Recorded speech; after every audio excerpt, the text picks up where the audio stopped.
Meet Andrew Johnson, Taylor-turned-president, accidental leader, and widely considered one of the worst presidents in U.S. history.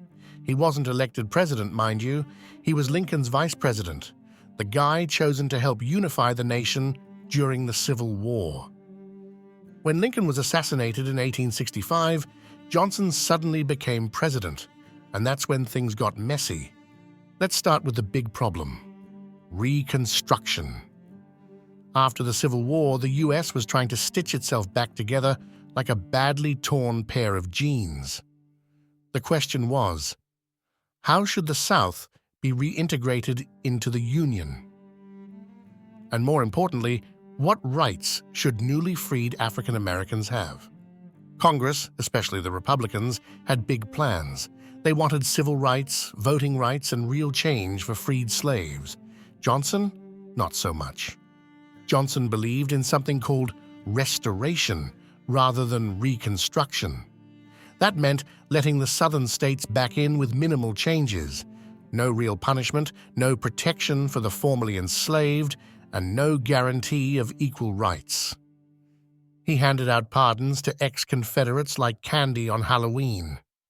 Plantation owners who'd fought to preserve slavery were suddenly back in power.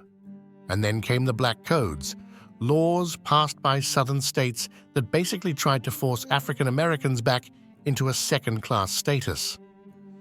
Instead of fighting these laws, Johnson vetoed efforts to stop them. Seriously.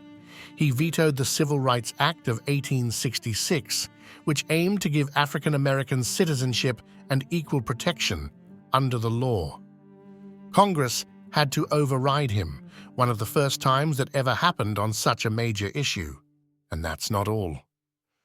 Johnson also vetoed the Freedmen's Bureau Bill, which was designed to help newly freed slaves transition to freedom by providing education, housing, and legal support. Again, Congress overrode him. It got so bad that Congress said, "We've had enough."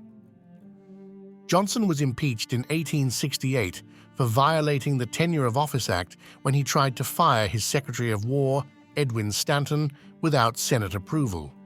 He survived the Senate trial by just one vote, but politically he was toast. And foreign policy? Nothing special to report. Johnson didn't lead any major diplomatic wins. He mostly stayed focused on obstructing Reconstruction and annoying Congress. By the end of his presidency, the nation was more divided than ever. Reconstruction had stalled. White supremacist groups like the Ku Klux Klan were rising. Johnson had the power to push for equality, and he chose not to. Why is Andrew Johnson considered one of the worst U.S. presidents? He actively worked against civil rights for African Americans. He opposed the 14th Amendment, which granted citizenship to freed slaves. He used the power of the presidency to protect former Confederates.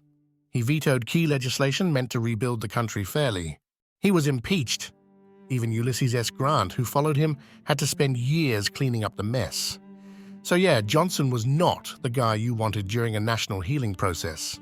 He did go back to Congress as a senator later in life, but the damage was done. Want more history? Don't forget to like and subscribe to our channel.